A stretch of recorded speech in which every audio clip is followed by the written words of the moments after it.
My name is Candice White. I'm a licensed clinical social worker. I provide mental health therapy, and I am living in my purpose.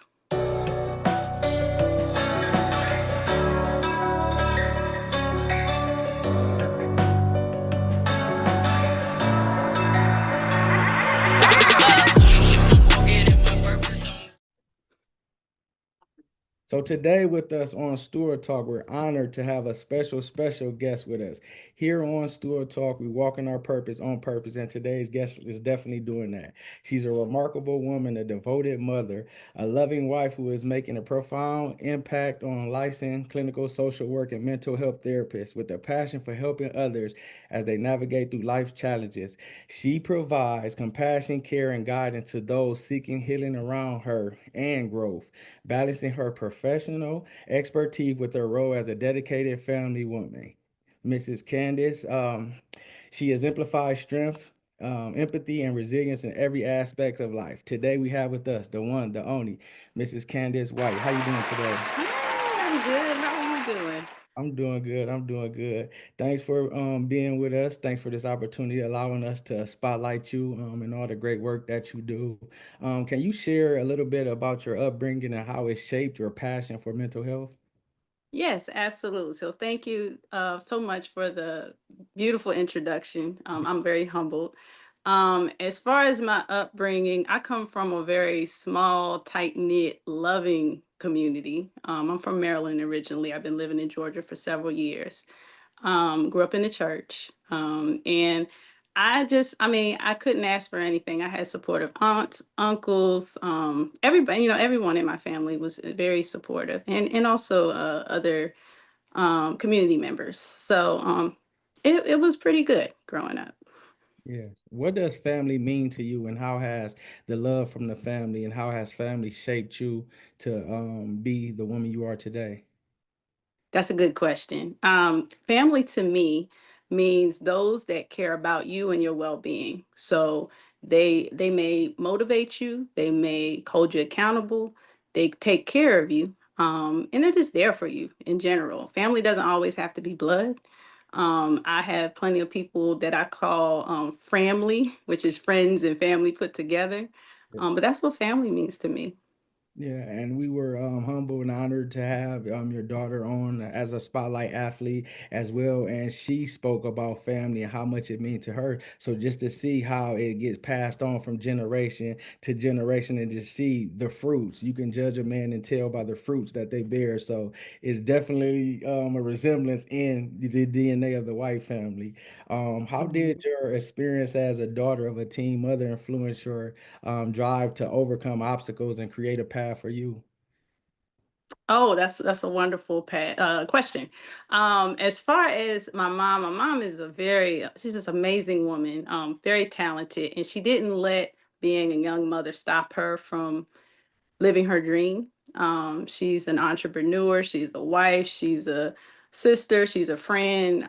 She wears so many different hats, and she made sure she not only took care of me and my brother, but also the community members around us. She's the go-to. She's the house when everybody wanted to go eat and take, just fellowship. She's the person that again takes care of others. So I saw that that has really molded me to be the person that I am, in knowing that despite my obstacles, despite my experiences as, not only a mother, a wife, employee, I can be that safe place for other people. Yeah, and they say that if you do a job that you love, that you don't need to get paid for, it's just in you. So, with me seeing you doing my research and even seeing it inside you, you love what you do and you're passionate about it. So, the people Mhm. that need that self love, that need that safe space, that feel like I'm not going to get judged, and that you want the betterment of them, they'll be able to relate and they'll be able to get help because that's what people need and it's inside you. What do you do to balance the everyday workload, life, being a woman, a mother, a wife, business, pouring into others? What do you do to keep yourself grounded and strengthened?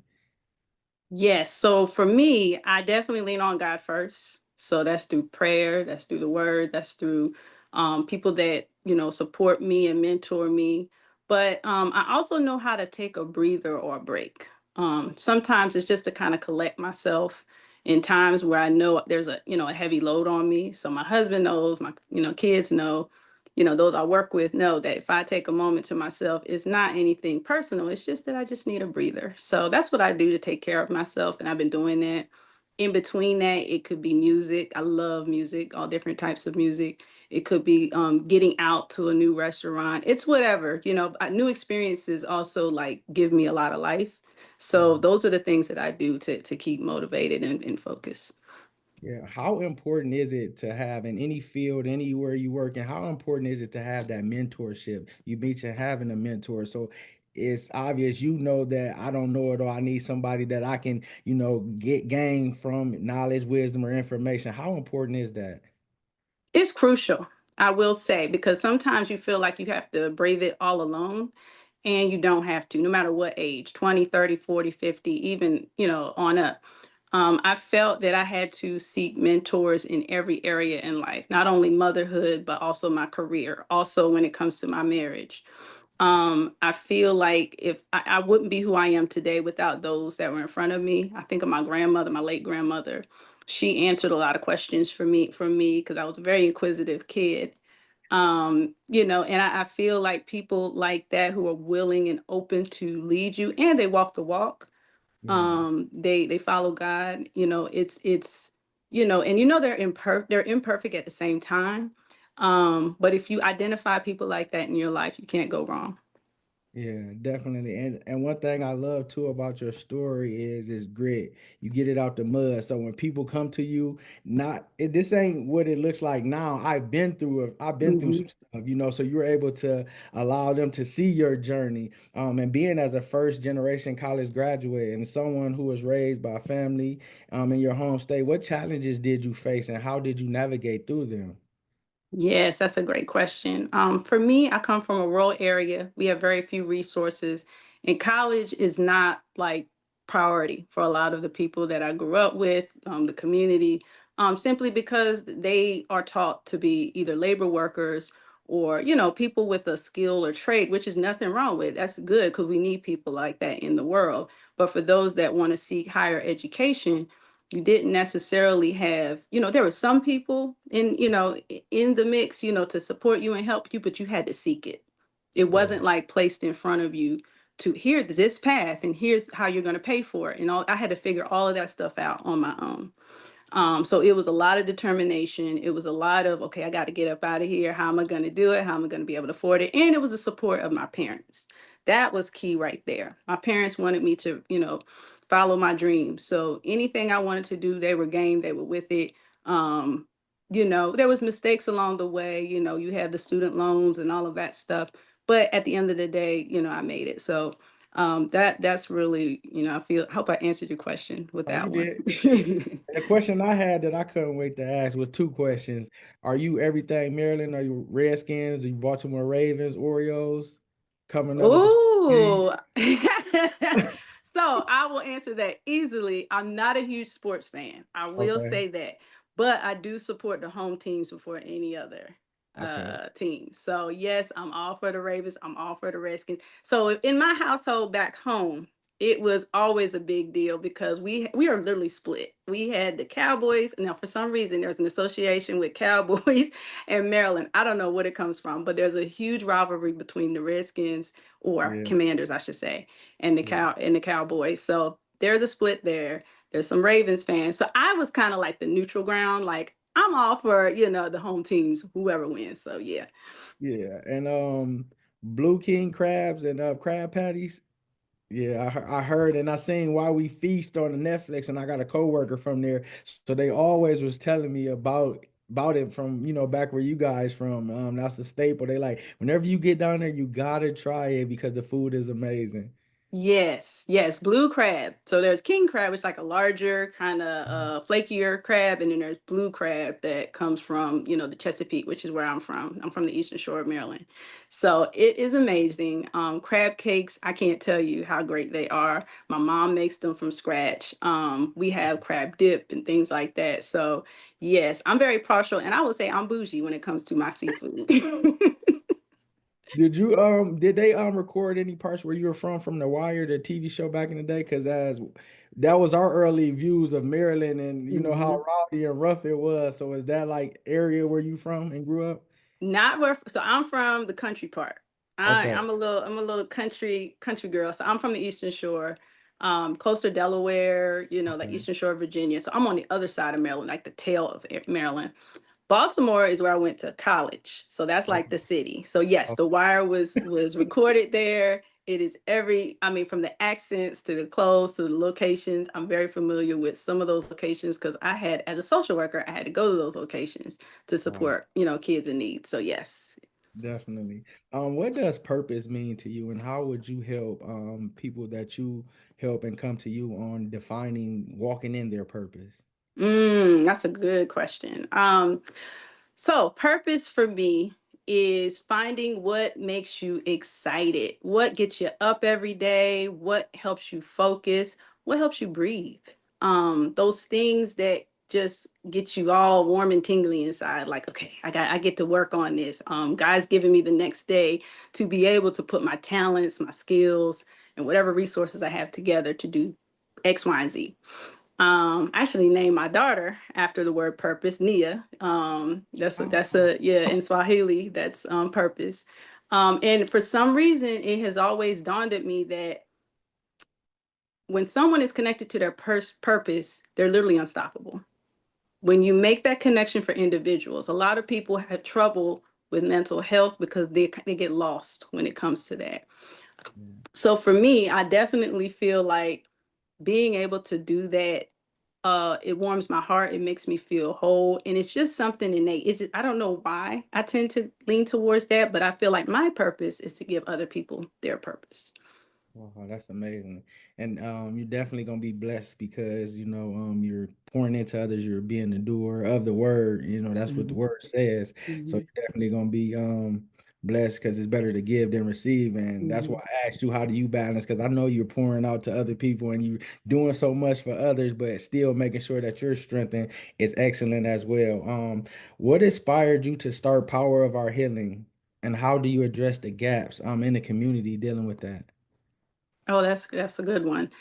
For me, Power of Our Healing, it's been some years in the making. I always, again, I wanted to help people with their purpose, but I have had several different careers within the nonprofit field, particularly with youth development.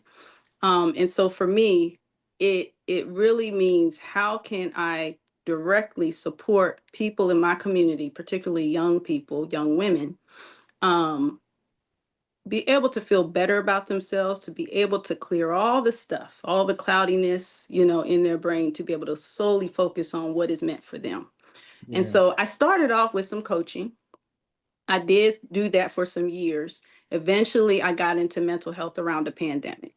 The reason why is because I was doing all of these youth programs. I did STEM. We did, you name it, we did it, in order to get kids connected to, again, their purpose. The challenge I kept seeing was the generational trauma that was in the way of that. In order for them to connect to their purpose, a lot of them had a lot of things happen to them that just got in the way of them being who they were truly destined to be. Yeah. So during the pandemic, I just saw a lot of things happening, and I felt like it's just in me. Now I'm gonna say I avoided it for years. I've been a social worker for almost 20 years. I've always done the programs, working with youth on a larger scale.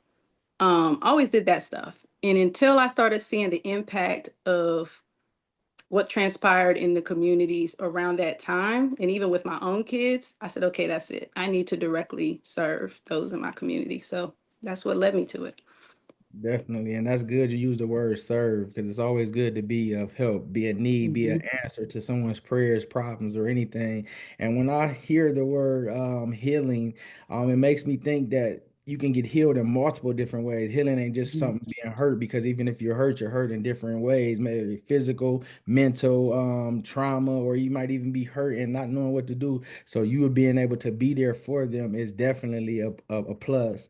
What unique services or programs does Power of Living provide to promote mental wellness and education? Right now, we are, and I say we, meaning me, I provide individual therapy. I have some groups in the works in terms of support. And so that's what's happening right now. I do offer speaking engagements and workshops to ERGs, employee resource groups, and churches and that sort of thing. So I kind of spread the love everywhere. But for the past year, my focus have been to build my clientele, direct my individual clientele, get my practice going, and then pour into, which is 2025's plan, get the coaching groups going. So that's your goals for 2025? Yes, yep. Okay. Now, how do you get yourself prepared mentally, even in your spirit with, relationship with God? Because, you got to get ready mentally, physically, emotionally, and then, even get the word inside you for what God is going to do for you and what you're asking for. So how do you get yourself ready, to start that process in the infancy stages of it? Mm, yes. So for me, it's being able to detach sometimes from what's going on in the now. So that might be reading a book, that might be taking a little getaway. That's something so that I can align to, okay, so what is this meant for to be? Yeah. Sometimes it's crucial conversations I need to have with trusted friends or colleagues about the need out there. So my circle, from some of my best of friends to even my sister-in-law, they're all in this same field. So Mhm. we have some real conversations about the needs. We don't, of course, no identifying information is we protect everyone, but we talk about the needs, what keeps coming up in a holistic way, and what we need to do. So that's what's in the works is how do we combine these energies? And when I say groups, it's not just me, it may be other professionals that are licensed to also support. So it might look like, again, some larger workshops. It may look like one day conventions. I don't know. But the idea is that we provide the information that our community needs when it comes to mental health and healing. Yeah, and when you speak of community, community is powerful. How do you define community, and how is this definition guided to your efforts in making a difference? When it comes to community, I think of people who collectively contribute to the good works of the or benefits for everyone. So I think of, when you think of a community when you're young, you have your pastor, you have a store owner, you have people that you have your teachers, you have everybody that contributes in their own individual way to the greater good of those who live in that vicinity. And that's what I think. And you do it with your whole heart, you do it with the best effort, and you want to see everybody thrive. So that's community to me. And then you're not afraid to kind of give something of yourself to others. That's another way of looking at it as well. Yeah. Why do you think mental health services and education was not prioritized growing up, or, in the past couple years or the past years, and now is prioritized now? What do you think was the difference between back then and now with it? I think that it was there's a lot of ways we can answer that, but I just feel like we didn't have social media. We didn't have platforms to pretty much solicit for people to get mental health services. So now that we have this, these platforms where people can speak to mental health, the impact of unhealthy versus healthy coping mechanisms, people that tend to have mental health illness and what the symptoms are and how it affects the family. Like these are things that are coming up in the later years. We've had a lot of events happen that have impacted others' mental health during the pandemic, the isolation. That has really, impacted our kids in particular. A lot of people, but I think about the kids because we don't talk about it, but some of them aren't unable to socialize as normal, as we normally did, when we were younger. So I just feel like there have been some events, and a combination of us sharing and communicating more on on screens, kind of being able to put this in the forefront has it's been a good thing to recognize the issues, but too much of a good thing sometimes can be bad. So, and when I say that, I'm talking about, of course, social media. So, yeah. Yeah. And what's a good way, or how do we address the stigma around mental health and talking to one therapy? A lot of people, I don't need to talk to nobody. If you talk to someone, they perceive it a certain way. How Mhm. is the best way to go about by allowing people to know what it really is and to know that it's a great thing and this great results can come about it? Mhm. I believe that it is a matter of each one teach one. So if Mhm. you go to therapy or if you try therapy and you feel better from it, tell 10 people. Share your experience. You don't have to share the details, but the impact of it. Same thing for our therapist. My goal this year is to use my voice to talk a little bit more about it. I know I've been having my head down as a therapist and just serving directly my clients, but I think there's people on my news feed and people that are around me that want to know a bit more about it. Maybe they're scared because of the stigma. So my Yeah. thing is, if you know about it, say something, share your experience. It's not going to be all cupcakes and rainbows. It's not going to be something where you're going to have the best experience because you got to get through some stuff in order to heal. And it's not going to feel good all the time. So I think if you kind of work through it and commit to it, you can be a voice for, getting getting therapy out there to our community. Yeah. What advice would you give to someone who wants to start their own journey of healing but doesn't know where to start, what's the beginning stages? Yes. So the first thing is check with your insurance and see if there are some therapists that you can go to if you're looking for a certain type of therapy, or maybe a therapist with a certain demographic. Then look into some websites that offer that, in terms of those therapists. I can't tell you. I don't want to, solicit virtually, what exactly those are, but I will say there are people. If you even Google, you'll see therapists that are out there that you can just start a conversation. Consultations most of the time, not all the time, but most of the time are free. So you can start a conversation with a therapist, see if there is a good fit. If they're not, go to the next person, and go from there. Yeah. If people wanted to be able to find you, how can they follow you or to get your services? Yes. So my website is powerourhealing.com. So you can contact me there. I do have a social media account. I am revamping it, I will say. I'm on Instagram, Power of Our Healing, for Instagram, and TikTok. That's in process as well. So that's how you can contact me. And what legacy do you hope to leave for future generations through your work? I hope to be a connector. I hope to be a safe place for those that may not have been spoken for before, or spoken highly of. Maybe they feel like they're not seen. So I hope to be a voice. I come from that place where I was always a pretty shy person, didn't like to speak. I still am like that to this day, but doesn't show, right? but I want to be a voice for the voiceless. So that's the legacy I want to leave. It is how to be bold, how to be confident, how to be able to use this voice that God has given me to help promote healing in my community. Yeah. Last couple of things we get you out of here. Whatever comes to your heart, can you speak something positive to the youth? Yes.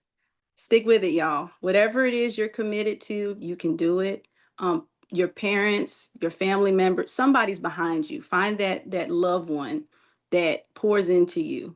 It can be even a teacher at school. If your environment at home isn't very healthy, talk to somebody first before you result to something you'll regret later. So you always have somebody that's cheering for you in the background, somebody that's admiring you, that wants to support you. Lean on God, Yeah. prayer, go to your Bible, go to a service, and know that you're not alone. Yeah, a lot of kids, they think that they're in isolation and alone, and they have to revert to social media and that sort of thing. You don't even have to do that. Just know that there are people behind you that want to see you thrive. We thank you. We thank you. We're spotlighting you for your great work. The great woman of God that you is, a great woman that cares about the youth and their community. Mrs. White, you have everything inside you that you need to be great. May God continue to strengthen you. May He give you that boldness. May He give you direction. May He give you focus. May He give you favor in your household, with your business, and whatever He has planned for you may align with His will. And may you continue to do great things. And we thank you for this opportunity. Amen. Thank you so much. I really appreciate this opportunity and you. Yeah, yeah, and we will be supporting you. We'll be sharing your work, encouraging you, pouring into you, and whatever we can do over here to help you and your mission and what God has put on your heart, we for it. Thank you so much. This has been such a pleasure. Yep, yep. Ladies and gentlemen, Mrs. Candice White.